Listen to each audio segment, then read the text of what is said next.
Bien, entonces, bienvenidos chicos, bienvenidos a todos, a toda la comunidad BL2 que nos acompaña y nos sigue fielmente. Aquí vamos a hacer una pequeña conversación, tech talk, digamos algo así, de algunos topics que nos han sugerido. Bueno, lo que vamos a ver en principio es Big Data, ¿no? Acá tenemos pues acá mis amigos Moisés Díaz, Carlos Púa, Humberto Ledesma. En alguna ocasión, hace unos años atrás, hemos coincidido en el mismo trabajo y desde ahí la amistad, bueno, y el compañerismo no se ha roto hasta el día de hoy. Ni siquiera el COVID nos ha podido hacer romper las relaciones, ¿no? Porque realmente, pues, tenemos muchos temas en común, muchas cosas que hemos disfrutado y hemos investigado, así que nada, ¿no? Así que vamos a tratar de compartir un poquito las conversaciones que vamos a tener entre nosotros. Bueno, un poquito para poder amenizar la noche, vamos a empezar pues con la primera pregunta, ¿no? Acerca sobre el Big Data. Algo que yo estaba pensando un poquito cuando estaba armando o estaba pensando sobre qué conversar, era sobre, ¿te acuerdas, Carlos, que en ese PEA que alguna vez estudiamos juntos nos hablaba de las famosas Bs de Big Data? Velocidad, veracidad, variedad, volumen. Pregunta, a ver, tú consideras que cuántas de esas veces necesitan para que tu proyecto se pueda considerar como Big Data. ¿Es necesario que sean todas las veces, una sola vez? Bueno, ahí siempre va a haber una discusión acerca de ello, ¿no? Creo que cada vez que uno revisa la bibliografía va encontrando que al concepto de Big Data se suman más veces. Cuando nosotros empezamos a ver este mundo, eran solamente tres veces, ¿no? Y terminando el Velocidad, PEA apareció cuatro. sí, empezaron a Ahora son aparecer como las 8. veces y ahora hay creo como 8 o 10, creo, no sé, Sí. eh, pero ya llevándolo esto a la práctica, ¿no? Y basado en la experiencia que también he venido acumulando a través de los años viendo temas de Big Data, lo que yo te puedo decir es que no es necesario tener todas las veces dentro de un solo problema para atacar dentro de la data para decir que es un proyecto de Big Data, ¿no? Yo creo que basta con uno, nada más para decir que sí estás frente a un caso de una aplicación de Big Data, ¿no? Es decir, si tienes que afrontar un tema de data por el volumen, ya sea por la cantidad de información que tienes que manejar, eso sí es un proyecto de Big Data. Si tienes que manejar la variedad de información, fuentes diversas, es data estructurada, no estructurada, semi-estructurada, también es un proyecto de Big Data, ¿no? Entonces no es que tengamos que ocupar todas las veces. Son importantes, sí, porque te van a determinar cierta métrica dentro del proyecto, pero para tomarlo como tal, no es necesario tener todas las veces, ¿no? O sea, basta con una y ya podemos decir que es un proyecto de Big Data, ¿no? ¿Consideras tú, Moisés, de que habrá una B que sea superior a la otra, digamos de cierta forma? O sea, de que podríamos priorizar una vez sobre otra para decir, bueno, pues esto sí es un proyecto de Big Data que merece atención y este no tanto. O sea, No ¿cuál, es creo, la situación, ¿cuál sería la situación más problemática, digamos, ¿no? no creo, El porque volumen, la velocidad. los negocios tienen diferentes motivaciones para moverse al mundo de Big Data. Si bien es cierto, yo creo que hace muchos años las organizaciones hacían sus mejores esfuerzos para disponibilizar la información a través de los data warehouses, estos modelos. No sé si ustedes se acuerdan de estos ODS, las áreas de staging, las operational databases. Ajá. Pero siempre se hacían motivadas por el tema de, no sé si ustedes recuerdan los famosos ETLs que se basaban en casos de uso, cuando tú decías, oye, necesitamos disponibilizar la información de ventas, ¿no? Y primero diseñabas el esquema y luego tratabas de agrupar la data, transformarla y luego finalmente disponibilizarla, ¿no? Sin embargo, ahora eh, los negocios tratan de atender diferentes clases de usuarios, ¿no? Ahora han aparecido los data scientists, también las áreas que interactúan directamente con la data. Ya no solamente los usuarios finales de negocio interactúan con estos data warehouses, ¿no? Y de ahí salen muchos conceptos como lo es el data lake, ¿no? Que es motivado por, eh, digamos, volumen de datos, ¿no? También podría ser otro escenario donde es necesario para ciertas áreas combinar otros tipos de orígenes de datos, tipo redes sociales o texto, y el negocio se motiva a moverse a este mundo por la variedad, ¿no? De la información, no solo por el volumen. Entonces yo creo que no hay una B que te digas la necesidad, sino ya va más por el tema de estrategia del negocio, ¿no? De cómo disponibilizar la información. Es lo que yo opino, ¿no? Ujú. En tu Oye, caso, Humberto, eh, ¿qué antes, considerarías al respecto? sí, justo quería añadir un comentario sobre lo que opinó Moisés y Carlos, ¿no? Dado que ahora los negocios están apalancando mucho en redes sociales, en todo el tráfico online que hay, yo sí consideraría que una de las B que sí puede tener un alto grado de relevancia es la B de la veracidad del dato, ¿no? Por ejemplo, tenemos ahorita con este tema de la coyuntura COVID, que sale bastante información que no es cierta, que no es verificada, no tiene un respaldo científico, ni la Organización Mundial de la Salud o de los organismos oficiales de cada gobierno. Pienso que este tema de la veracidad, esta B de veracidad, sí es algo que tenemos que considerar, porque no todo lo que vamos a poder explotar o extraer de estas redes del mundo, del mundo online, de redes sociales, todo es válido, ¿no? Creo que dependiendo del caso de negocio, dependiendo del caso de uso, la B de veracidad sí es muy, muy importante para poder discernir y poder filtrar y no llenar nuestro data lake, no llenar nuestro dataset con información que no es relevante y al final van a ser puntos aislados dentro de nuestros algoritmos de regresión, ¿no?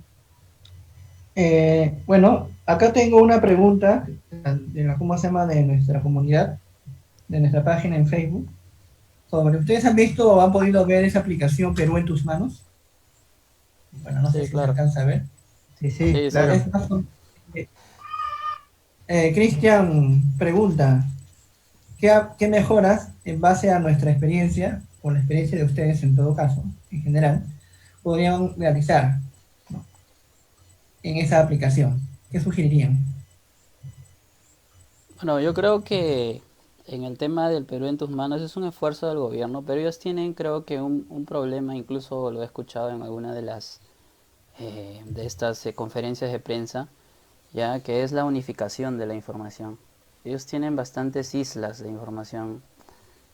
Con decirte que uno de los problemas que exponían era que no les era difícil combinar la información de salud con el MINSA, ¿no? Para tener la información en real time de camas UCI y de todo eso.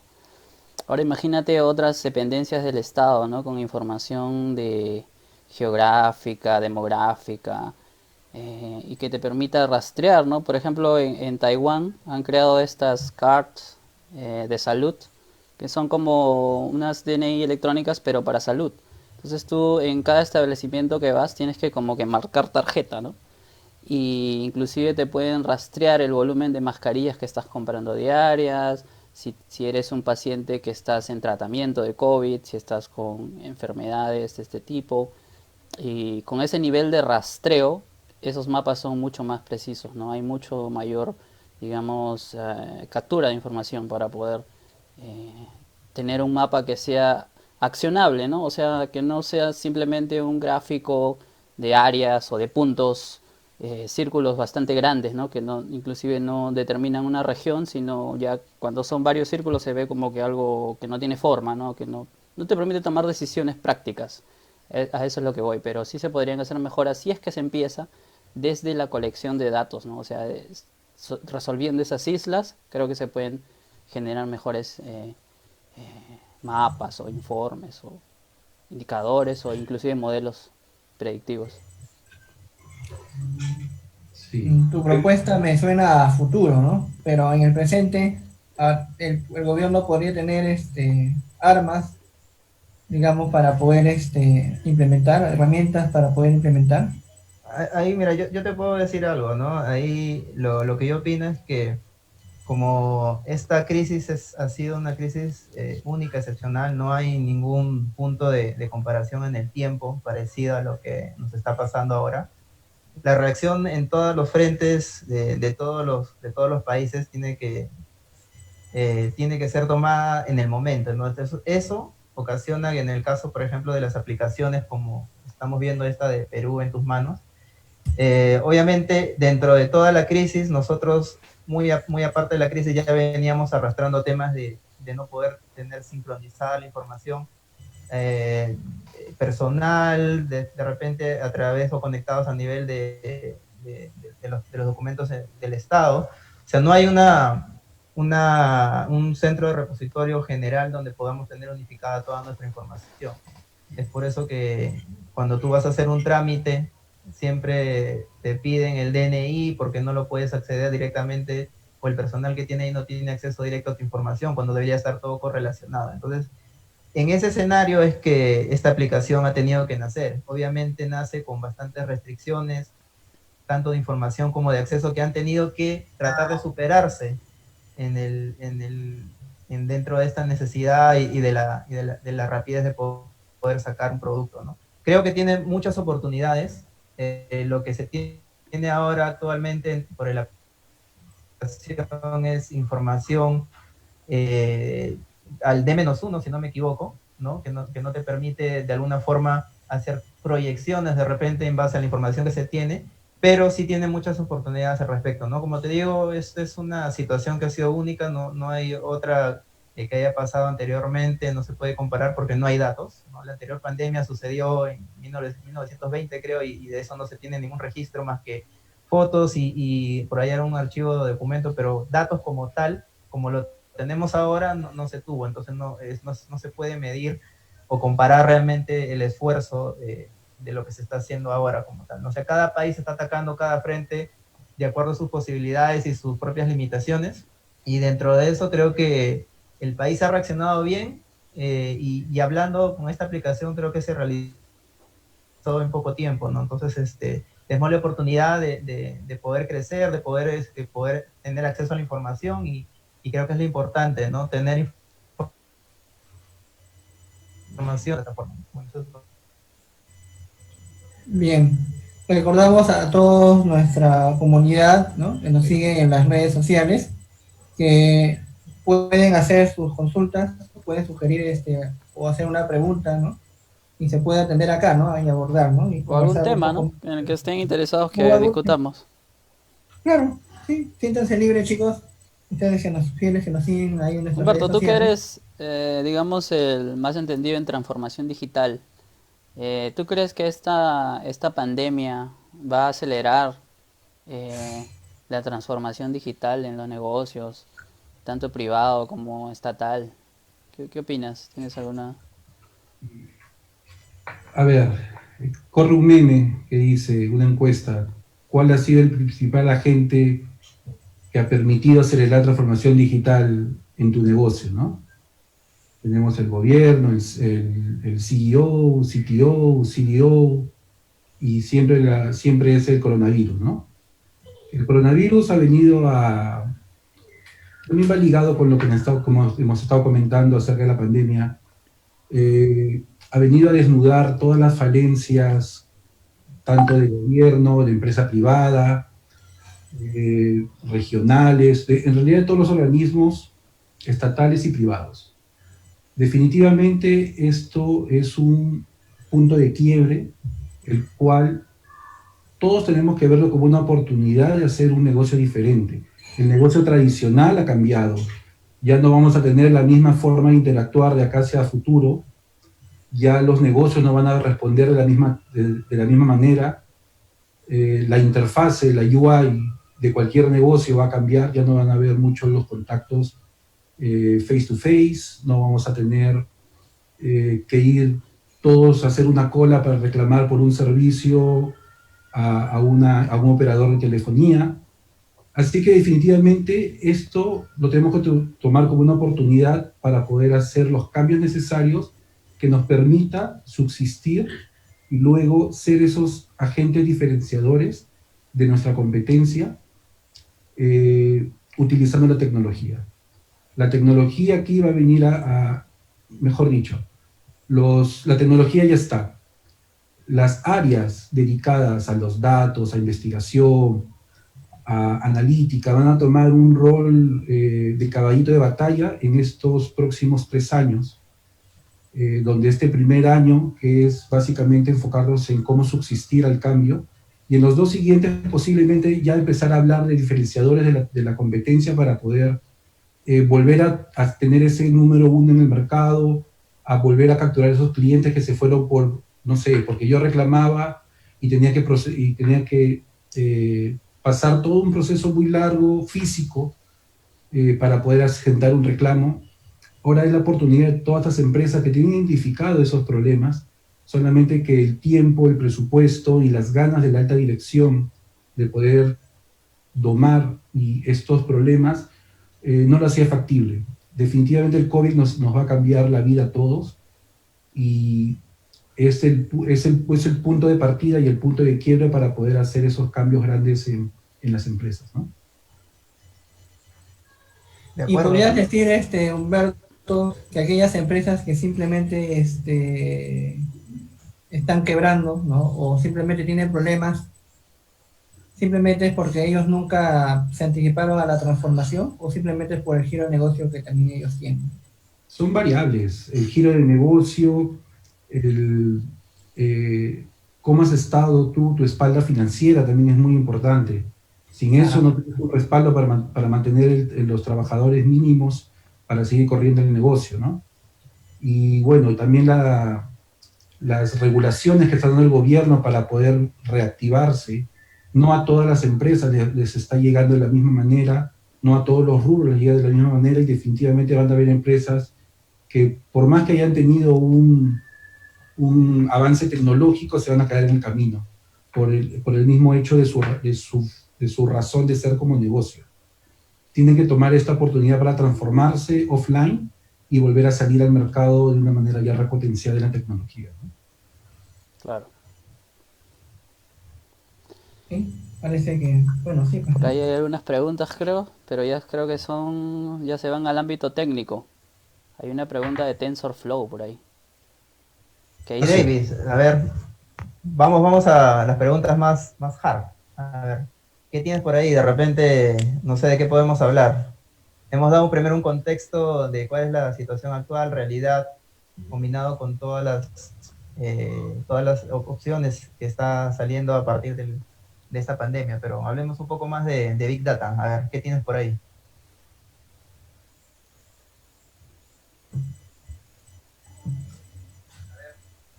Vamos a las preguntas más. Por ahí, de repente, no sé de qué podemos hablar. Hemos dado primero un contexto de cuál es la... Bueno, no veo la pregunta. ¿Tú la has visto por ahí? De repente formula la Moisés. Sí, preguntan sobre TensorFlow. Bueno, parece que eh, es un problema con la librería DLL, dice. Eh, Sí, pero para eso necesitamos más contexto, creo, Moisés. sí, en realidad yo siempre recomiendo, esto pasa cuando se trata de usar estas librerías en Windows. Obviamente, cuando tú quieres configurar tu ambiente de trabajo, lo más recomendable es usar Linux o Ubuntu. Si aún así no puedes configurarte otra instalación, otra partición o una máquina virtual, ahora Windows 10 viene con el Ubuntu ya como aplicación que se puede emular. Entonces desde ahí es mejor configurar el TensorFlow. Si aún así tienes estos issues de las DLL tan famosas de Windows, yo te recomendaría que te instales una virtual con Ubuntu. Con eso vas a dejar de tener esas pesadillas que a veces te da Windows con las librerías que manejas para Data Science. David, ¿por ahí tienes ahí algo de Big Data? No, El esa tema es es solamente bastante así amplio, la que, pregunta.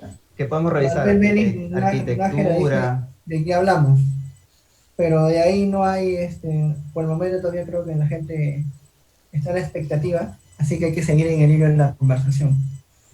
Yo tengo una pregunta para ti, Carlos, ¿no? Tú Suéltala. tienes experiencia en lo que es la implementación en Big Data, en lo que es AWS, también temas de GCP. ¿Consideras o cuál tú crees que tú deberías de, si yo pienso como empresa quiero implementar implementar Big Data, por ejemplo, y de repente tomar como base alguno de estas herramientas cloud o plataformas cloud, digámoslo así de esa forma? ¿Cuál crees que estaría o cuál crees tú que me podría inclinar más, básicamente, ¿no? A ver, tú me preguntas por cuál debes decidirte, ¿Por por cuál cuál de los dos te proveedor inclinas? cloud. O sea, ¿Por cuál proveedor cloud? Pregunta difícil. Pregunta difícil. Es agnóstico. Sí. Claro. si quieres ponle Mira, H. yo te... Obviamente que hay un feeling por AWS, ¿no? Por temas que fue el primer proveedor cloud donde tuve el primer contacto con temas de nube. Pero igual, no hay, al menos yo no veo una diferencia tan marcada en temas de servicios para poder nosotros empezar o las empresas quieran empezar un proyecto de Big Data, ¿no? O un proyecto al menos que enfocado a lo que es un repositorio de datos, un data lake, ¿no? Pienso que AWS obviamente empezó con anticipación en este mundo de todo el cloud, pero tanto Azure como GCP he podido revisar que tienen buenos servicios y también son muy buenos, ¿no? Así que puntualmente a tu pregunta,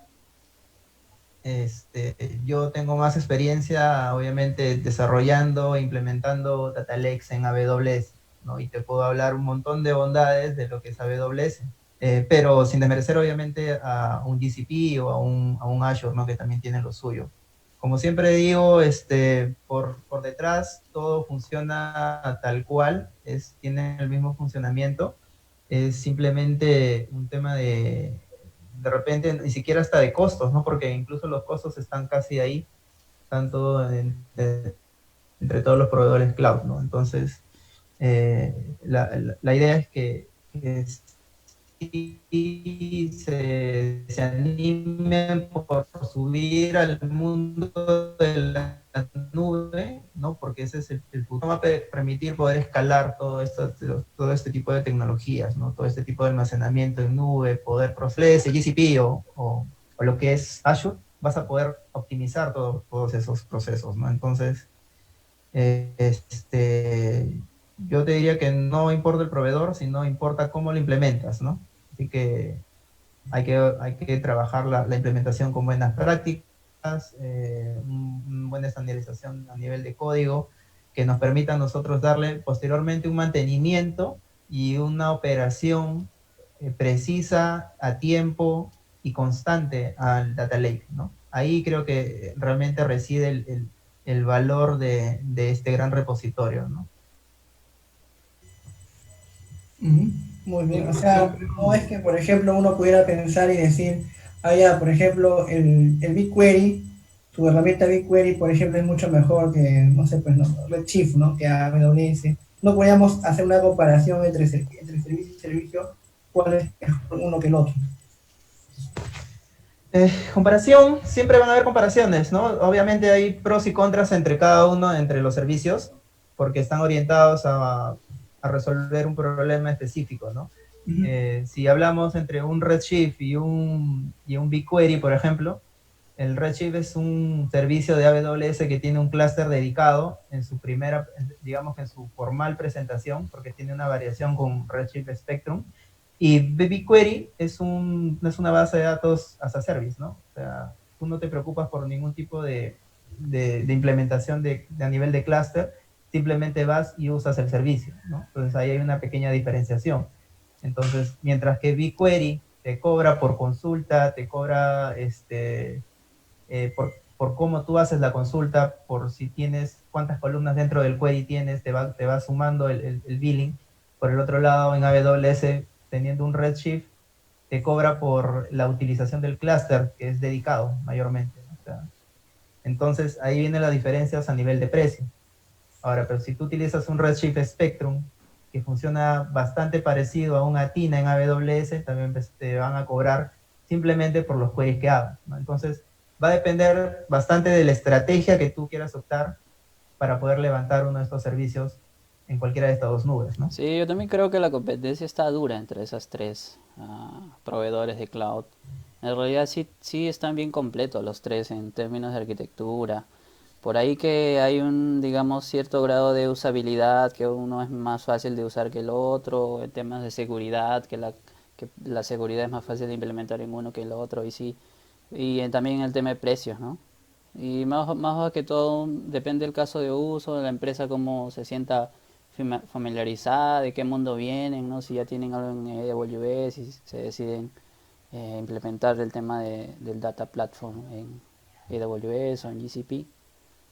Pero sí, sí te digo que esos tres proveedores es bien difícil la decisión. Incluso las empresas ahora mismo, para poder elegir un proveedor de estos, hay una evaluación bien dura, porque en realidad, como dice Carlos, son bien parecidos, tienen los mismos servicios y por detrás todo es open source, o sea, es una capa de servicios encima, detrás de la tecnología que ya conocemos, que es Apache, ¿no? Entonces, por ahí Sí. va más o menos la cosa. Ahora lo que yo he podido ver también en varias empresas es que utilizan a veces dos o los tres proveedores cloud Ah, sí. al mismo tiempo, ¿no? Para diferentes cosas. ¿Por qué? Porque existe un desgobierno, ¿no? Realmente en todo lo que conlleva al proveedor cloud, a cómo tú quieres orientar tus proyectos, ¿no? Pasa bastante que a veces áreas son independientes, son centro de costos independientes dentro de una empresa y optan por un determinado proveedor cloud, pero no está alineado normalmente con lo que viene a ser tecnología de información o lo que normalmente pasa en grandes corporaciones, ¿no? Siempre las empresas del grupo toman decisiones independientes a lo que puede mandar el lineamiento corporativo. Entonces puedes ahí encontrar empresas que tienen una nube en AWS, otras tienen en GCP y otras pueden tener en Azure o pueden tener ambas o las tres, ¿no? Entonces pasa bastante eso, ¿no? Entonces, ese es el escenario que tú puedes encontrar en una empresa normalmente, ¿no? Entonces, y el tema de poder justamente sincronizar toda esta información que tú tienes en una nube con otra nube, entonces ahí vienen los grandes retos, ¿no? Lo ideal sería tener un solo proveedor cloud, pero lo que normalmente se encuentra en el mercado es siempre que las empresas manejan las dos o las tres inclusive, ¿no? Eso es lo que pasa.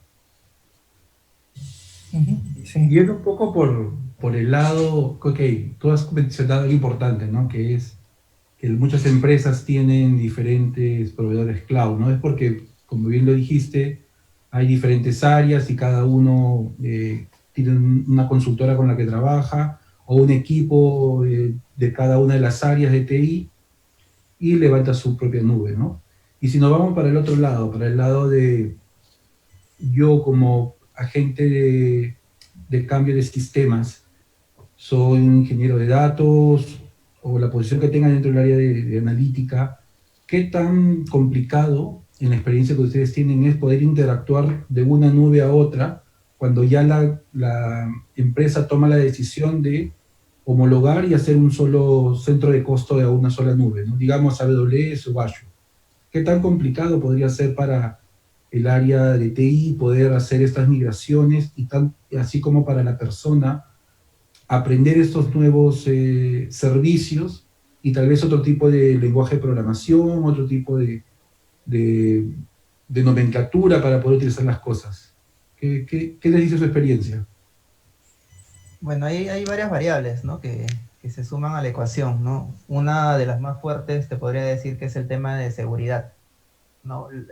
Hay bastantes restricciones a nivel de seguridad para poder hacer interacciones entre nubes distintas. ¿Por qué? Porque lo que pasa normalmente es que de repente una compañía dentro de una corporación utilizó la nube de Azure, por ejemplo, y le puso sus propias capas de seguridad. Y tú que tienes, tú estás en la otra compañía de la corporación, estás empezando y tú decides utilizar AWS, por ejemplo, ¿no? Pero tienes un servidor en el otro, en la otra compañía que tú quieres acceder, porque obviamente todas las empresas de la corporación necesitan compartirla.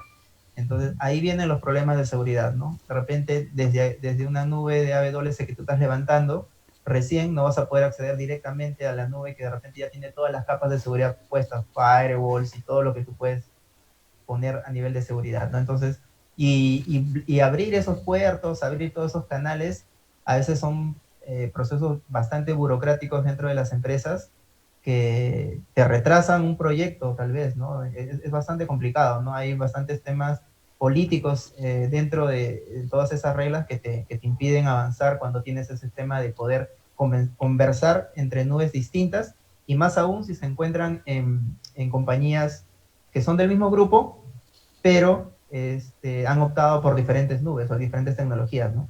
Pasa eso bastante.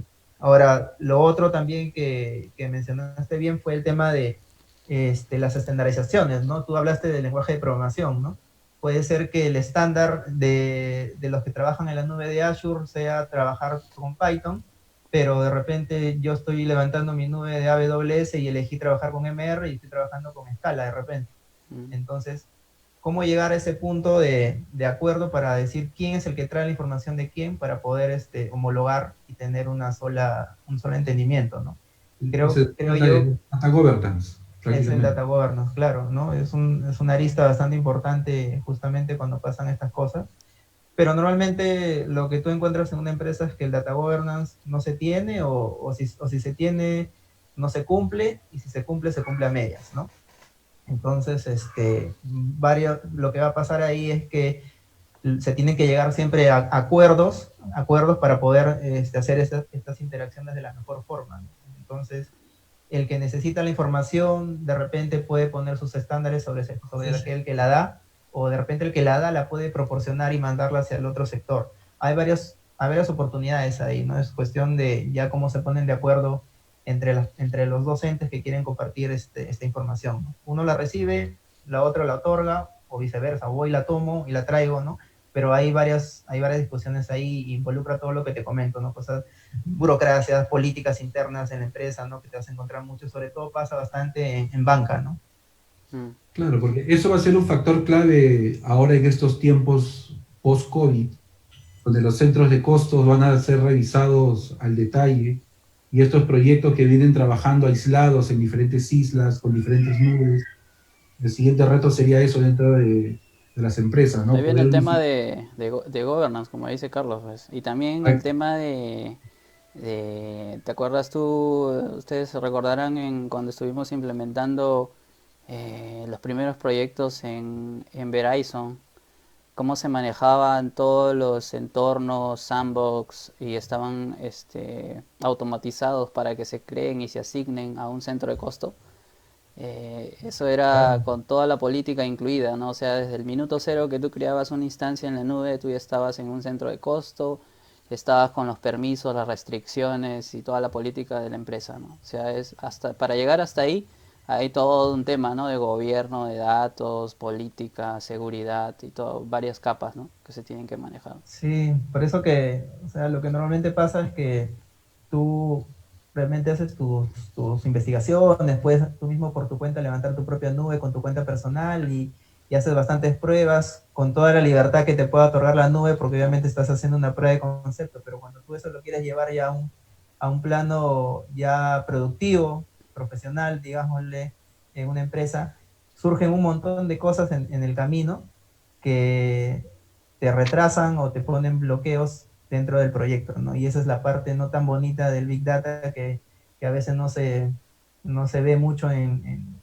la literatura, ¿no? O sea, todo es bonito en los blogs, todo es bonito en los tutoriales, todo sale muy bien, pero cuando tú ya te enfrentas a la realidad es otra, ¿no? Entonces empiezan a salir otros tipos de problemas sumados a los que puedas tener propiamente de la implementación, ¿no? Y que hay que saber también lidiar con ellos, ¿no? Entonces, esas son las cosas de las que nadie habla en los blogs, ¿no? Que sería bueno acá también traerlos. Y yo sé que varios de las personas que de ahorita están conectadas las han sufrido, y seguramente se podrán identificar, ¿no? El lado oscuro, como Lado El una... lado oscuro oscuro, del Big Data. el Ah, lado oscuro de los proyectos de data. sería bueno de repente ¿no? En otra sesión quizás hablar exclusivamente sobre ese tema, ¿no? El catarsis.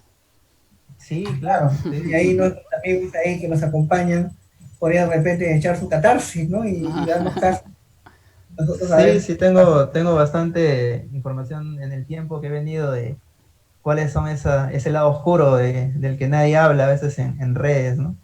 O en blogs, ¿no? Hay bastante experiencia ahí recopilada que se puede compartir con la comunidad.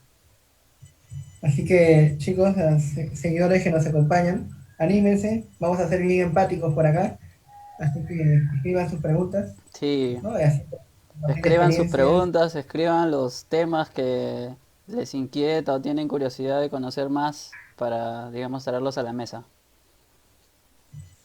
Claro, y así, obviamente, pues no, o sea, nos darán muchas lecciones aprendidas y aprendemos todos también. Claro. Yo Sí, propongo un de eso tema. se trata, ¿no? De compartir experiencias y que todos los que nos siguen se sientan identificados de alguna forma, que aquí también nosotros hemos pasado por eso y de acá de esta humilde posición de repente podemos contribuir con ellos en solucionarles o darles algún tipo de guía cómo poder lidiar con estos problemas, ¿no? Que se pueden enfrentar en el día a día. Propongo un tema para un poco aterrizar ya de la parte, digamos, estratégica, de negocio, un poco más tech. A ver. El tema de los, digamos, yendo del famoso, digamos, procesamiento en batch, a los que todos hemos trabajado, hacia una arquitectura, digamos, más event drive o manejada por eventos con pipelines automatizados, ¿no? Que es lo que está de moda ahora, que se está usando para todo este tema de Big Data, ¿no? Para el procesamiento de información. ¿Cómo creen ustedes que ha impactado esto en las organizaciones, ¿no? O sea, ¿cómo lo están tomando? ¿Lo están adoptando bien? ¿Están haciendo bien las cosas? ¿Se están dejando guiar por el mundo tradicional? ¿O, digamos, ya han tratado de implementar las mejores prácticas para implementar estos nuevos procesos que se tienen que mantener, automatizar, ¿no? Para poder extraer la información de los data lakes? Sí, claro. Ahí, tú sabes que la tecnología cambia bastante y rápidamente en el tiempo. Yo recuerdo que por el año 2007, si no me equivoco, 2006, empezaba a revisar justamente lo que mencionas, tema de procesamientos batch, pero ¿cuál era la idea de esto? Es automatizarlo, ¿no? Productivizarlo de alguna forma. Entonces por ahí empezaba a meterme un poco me encontré con esta herramienta que me parece muy buena, que es Apache Airflow, en la cual me permitió a mí poder orquestar todo lo que son procesamientos en batch y posteriormente lo utilicé para poder hacer productivizaciones de modelos de Machine Learning. Me pareció una buena herramienta para poder lograr eso, pero ya de un tiempo a esta parte, ya inclusive ello también ha evolucionado, ¿no? El tema de cómo poder justamente ya movernos del tradicional procesamiento en batch a un procesamiento por eventos, ¿no? Donde todo el procesamiento que tú quieres hacer de un determinado proceso, llámese proceso de data o inclusive un modelo de Machine Learning, puede ser ejecutado simplemente con un evento sencillo como dejar un archivo en un bucket, por ejemplo, ¿no? Y que se desencadene todo. Entonces, ahí dentro de ese mundo existen varias opciones y alternativas, ¿no? Apache Airflow sigue siendo vigente todavía, como te comentaba, te permite poder crear DAGs de procesos que te permitan orquestar todo un flujo y es bastante sencillo de implementar, es una herramienta open source y toda la programación tiene que ser hecha en Python, o sea, no conllevan mayor complicación para poder implementarlo. Y también cuenta con librerías que se pueden sincronizar tanto con GCP como con AWS para poder interactuar con servicios que tú quieras levantar en pleno procesamiento. Llámese, por ejemplo, si quieres invocar un MR para que se encienda, ejecute y se apague, tiene librerías que pueden interactuar con ello, al igual que con GCP. si quieres levantar un Dataproc para poder inicializar un procesamiento en Hadoop, también lo puedes hacer y posteriormente lo puedes apagar. Pero a esto ha llegado, tú sabes, todo el mundo de los contenedores y el Docker, que ahora nos permite inclusive por cada paso que nosotros queramos dar dentro de un flujo, un pipeline de data, poder orquestarlo, pero a nivel de esfuerzo en cómputo que nosotros requerimos para un determinado step dentro de nuestro pipeline, ¿no? Esto quiere decir que si, por ejemplo, para tu paso 1 de un tratamiento de data necesitas mayor esfuerzo de cómputo, tú tranquilamente puedes containerizarlo y dedicarle los recursos necesarios para ese procesamiento, que puede ser muy distinto para el paso 2 de repente, que solamente es una limpieza, de repente que te cuesta menos. Entonces, justamente dentro de este mundo, el tema de la containerización ha venido a revolucionar bastante de una manera positiva, y dentro de ese mundo existen varias opciones, ¿no? Tenemos los famosos Kubernetes, y estos Kubernetes que ahora tú lo puedes inclusive orquestar con esta herramienta que estuvimos revisando hace poco, como es Kubeflow, que Kubeflow. funciona muy bien para poder hacer este Justo, tipo de orquestaciones justo por eventos y containerizados, ¿no? Francisco Campos está justo pidiendo que hablemos sobre microservicios con Kubernetes. Claro, pero microservicios ya, inclusive todos tus procesamientos o todos tus procesamientos de datos netamente deberían ser orientados a microservicios, ¿no? O sea, esa es la idea también, ¿no? ¿Para qué? Para que también te facilite el tema de poder tú contenerizar y que puedas reutilizar inclusive este microservicio en algún otro procesamiento o pipeline que quieras hacer, ¿no? Es la idea, ¿no? Pero, o sea, tú has probado Kubeflow, tú has podido ver cuál es el potencial de la herramienta, y de verdad que es bastante buena, ¿no? Bastante buena. Inclusive tú puedes meter dentro del Kubeflow, puedes meter una serie de steps, y te permite, como te digo, contenerizar en base al esfuerzo de cómputo que tú necesites, ¿no? Sí, es uno de los, digamos, tanto como para procesamiento de información y como para también la parte de analytics, ¿no? El propio trabajo de los data scientists. Es una ventaja el tema de containerización porque digamos que manejar todo este tipo de tecnologías open source muchas veces te obliga a, digamos, tener toda una configuración de librerías open source que se tienen, digamos, que acoplar o trabajar con el software que tú estás desarrollando, ¿no? Entonces muchas veces estas librerías son compatibles para una pieza de software, pero para otra pieza de software necesitas otra configuración de librerías. En el tema de containerización es muy importante porque te ayuda a aislar estos steps que necesitan ciertos recursos, tanto de software, librerías, Claro. como de hardware. Lo abstraes. Abstraes estos pasos y usas lo que necesitas en cada uno de estos pasos, ¿no? Entonces estos containers corren para unas tareas que son llamadas, como lo dice acá Francisco, microservicios, que tienen una entrada y una salida, cumplen su función y se deja de usar digamos, ese contenedor, ¿no?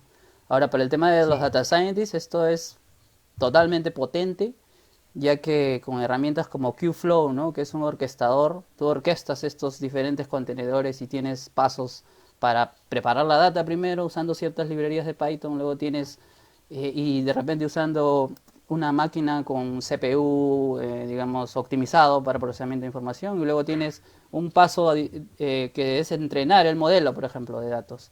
Y ahí necesitas GPU, ok, entonces los recursos de GPU solo se los doy a ese step, a ese container. Con eso me ahorro dinero porque en el primer paso no necesito esos recursos, entonces solo los pongo para los pasos o contenedores en que necesito gastar más dinero.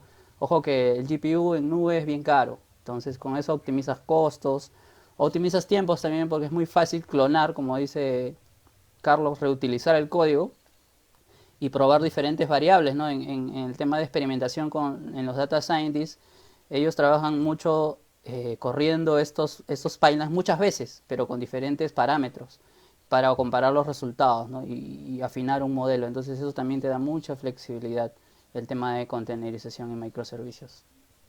sí, claro, pero a veces, por ejemplo, en el caso de Qflow, creo que te exige un pequeño cobro, creo, para poder iniciar o levantar un servicio de Qflow, ¿no? Pero, Sí, por ejemplo, alternativas, o sea, como decía, ¿no? Airflow está vigente todavía. Eso también es una buena opción.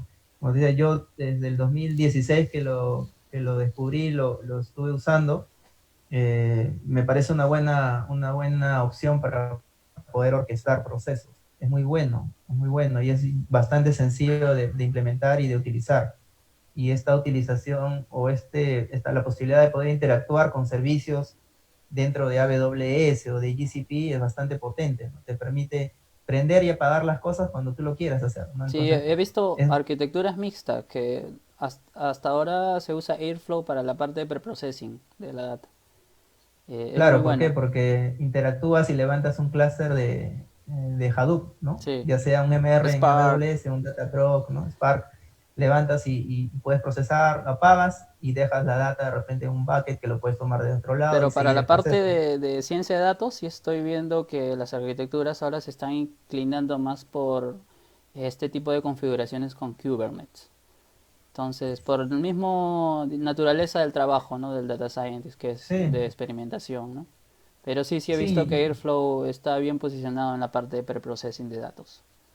Otro beneficio también en la parte de usar Kubernetes es el tema de poder llevarte todo tu proyecto de un ambiente a otro fácilmente, ¿no? O sea, ya no te preocupas de que tu ambiente de Cuba tenga todo lo Sí, necesario para poder correr.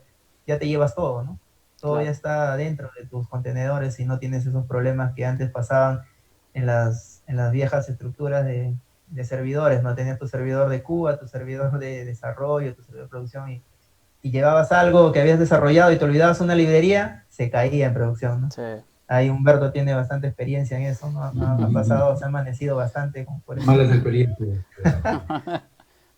Así que sí, también apoya bastante en ese sentido, ¿no?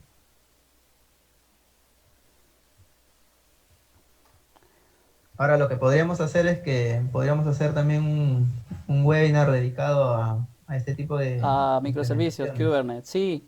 Era lo Sí, claro. que teníamos más o menos en el mapa.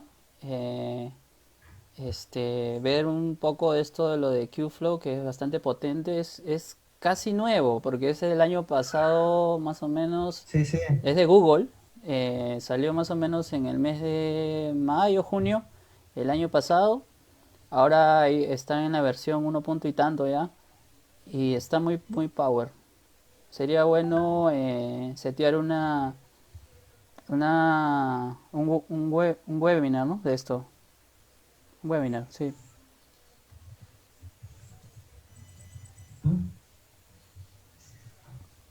David, veo una pregunta de Leonardo, pero no entiendo muy bien el contexto.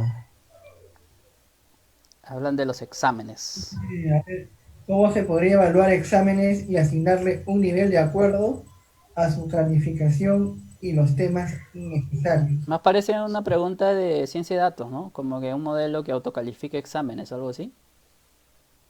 Eso me es una pregunta Sí, de clase o trabajo Creo que se Sí, equivocó de sí, live. Está se ha equivocado, en sí. su clase. O, o darle la oportunidad de que reformule, ¿no? Y ponga en contexto un poco la pregunta. Sí. sí. Leonardo, si nos estás escuchando.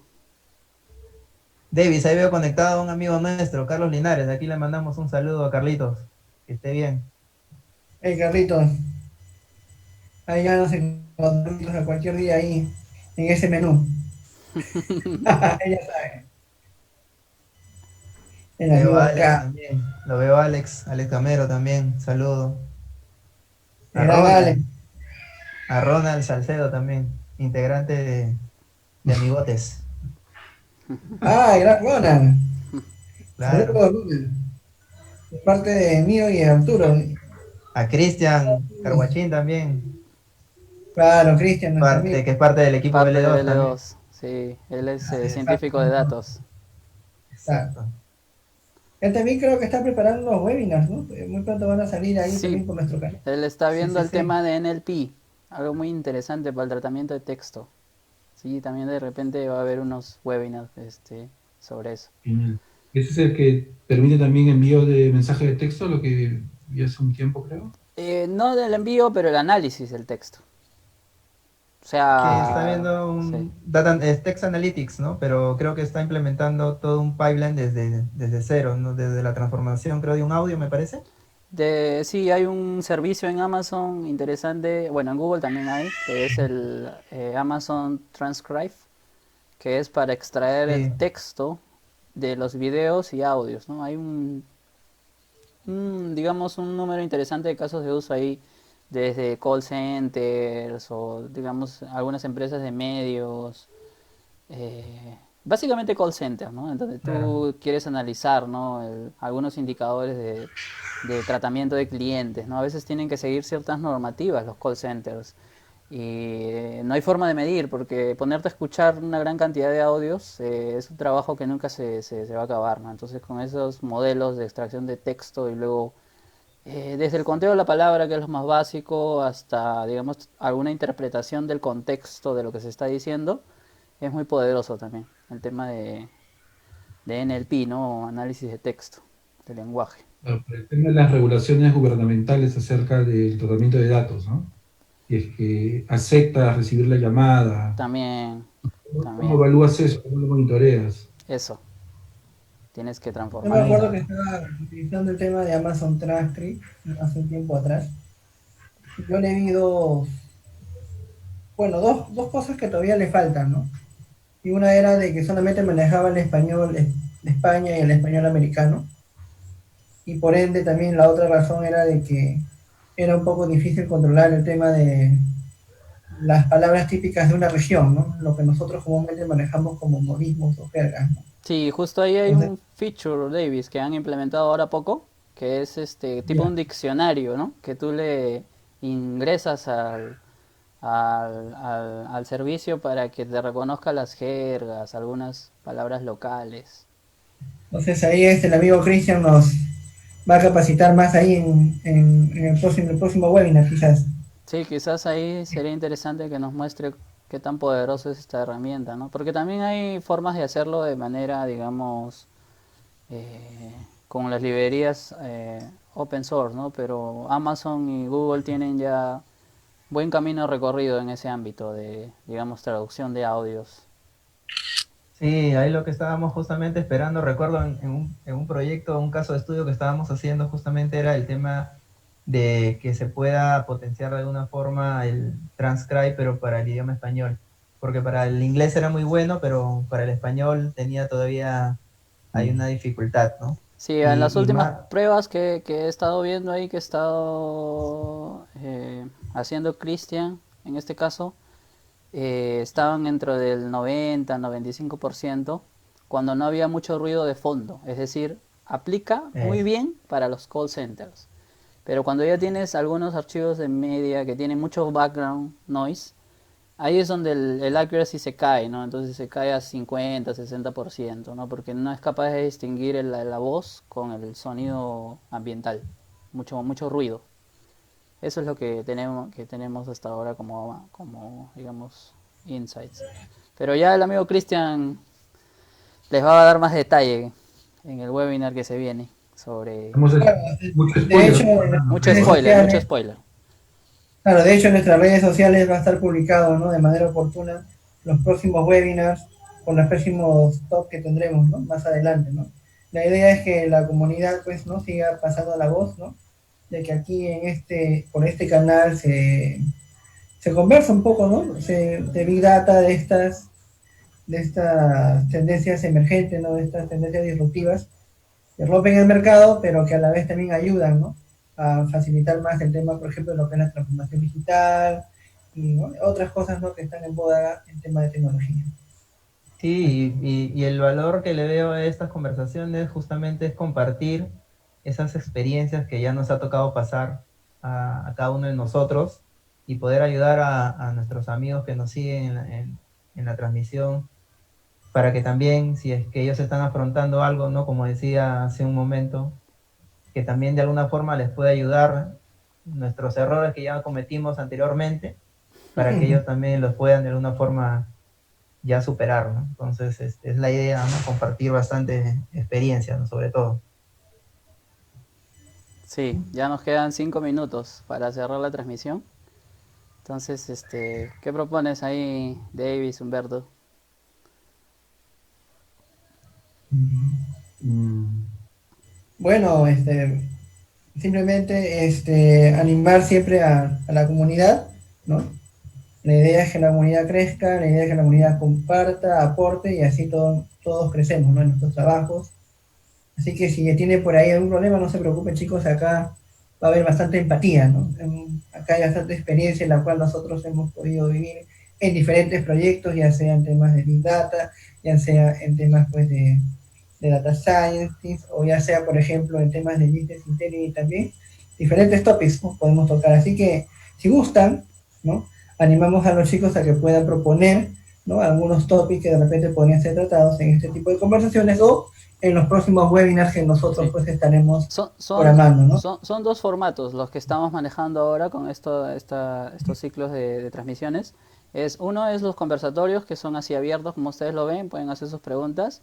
Y los otros son los webinars que vienen con una demo, ¿no? Es más, aterrizamos más a la tecnología, les mostramos ahí un tema específico, ¿no? Solo para aclarar eso. Sí, este es nuestro primer conversatorio, un poco de todo relacionado con Big Data y un poco de coyuntura actual. Eh, Creo que lo hemos manejado en base a nuestra experiencia, son nuestros puntos de vista, no es la verdad propiamente dicha, son nuestras opiniones basadas en experiencia, como les digo, pero tratando de aportar y apoyar a la comunidad y poder hacer esa transferencia de conocimiento bidireccional, ¿no? Así que siempre esperamos que interactúen, que compartan, para poder ser un win-win y todos salir beneficiados. Perfecto. Listo, Davis. Creo que ya vamos cerrando la transmisión. No sé, nos toca ya el cierre. Sí, así pues, algunas palabras finales de parte tuya, Carlos. No, lo único que me queda decir es que muy, muy bueno el espacio que hemos abierto aquí, que nos permite interactuar de manera, digamos, más directa con nuestros seguidores, con todas las personas que están interesados en todos los temas de data y que nos permite justamente, ¿no? Es compartir conocimiento y experiencia sobre todo, ¿no? Entonces me parece muy bueno el espacio. Seguramente ya nos estaremos juntando para una próxima oportunidad y volver a hacerlo para un tema específico Sí. seguramente. Ah, Y no me queda nada más que decirle que gracias, muchas gracias y ya nos estamos viendo en otra oportunidad. y un spoiler, va a haber invitados también. Van a haber algunos invitados Ah, en excelente, estas bueno, no sesiones. lo sabía, no lo Sí. sabía. Bueno, bueno. Bueno, muchas gracias por Bien, conectarse. Gracias. un saludo, Chao, cuídese y quédese en casa. chao, chao.